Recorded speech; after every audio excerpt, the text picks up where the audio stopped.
തന്നെ കണ്ട, ഞാൻ കഴിഞ്ഞ ദിവസങ്ങളിലും പറഞ്ഞില്ലേ, ഞങ്ങൾക്കറിയാം, ഞങ്ങൾക്ക് പ്രതീക്ഷയുണ്ട്. ഞങ്ങളുടെ ആ പ്രതീക്ഷയാണ് സജി കുട്ടനാട്ടില് ഞങ്ങളുടെ കൂടെ, ഞങ്ങളുടെ സഹോദരനായിട്ട് ഒന്നിച്ച് ഒരേ കൈയോടെ ഞങ്ങൾ ഉണ്ടായിരിക്കും. അതിന് യാതൊരു മാറ്റവുമില്ല.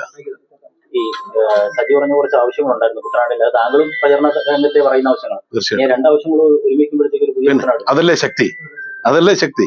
തീർച്ചയായിട്ടും കുട്ടനാടിന്റെ ഈ വികസനമില്ലായ്മ കാലങ്ങളായിട്ടുള്ള സജി പറയുന്നതും രജി ചെറിയാൻ പറയുന്നതും ഞങ്ങൾ UDF-കാർ എല്ലാവരും പറയുന്നത് ഒരേ വാക്കാണ്. അതിനുള്ള മാറ്റമാണ് ഞങ്ങൾ ഒന്നായി നിന്നുകൊണ്ട് ചെയ്യാൻ പോകുന്നത്. അതിന് ഒരു സംശയവും ആർക്കും വേണ്ട. ഇപ്പോഴത്തെ വിജയപ്രതീക്ഷ എങ്ങനെയുണ്ട് ഈ സജിയുടെ വന്നോടെ? തീർച്ചയായിട്ടും ഞങ്ങൾക്ക് 100% വിജയപ്രതീക്ഷ തന്നെയാണ്.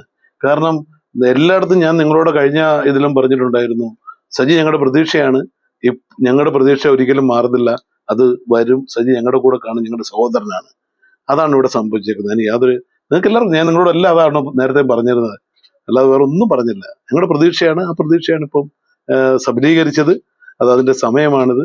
ഞങ്ങൾ ടീം UDF ആയിട്ട് പോകും. കുട്ടനാട്ടിൽ മാറ്റം വേണമെന്ന് ഞാൻ മാത്രമല്ല, സജി മാത്രമല്ല, കുട്ടനാട്ടിലെ ജനങ്ങൾ എല്ലാവരും ആഗ്രഹിക്കുന്നു. ഞങ്ങൾ ഒന്നിച്ച് തന്നെ പോകും. അതിന് യാതൊരു സംശയവും.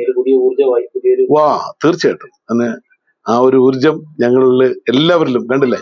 തീർച്ചയായിട്ടും.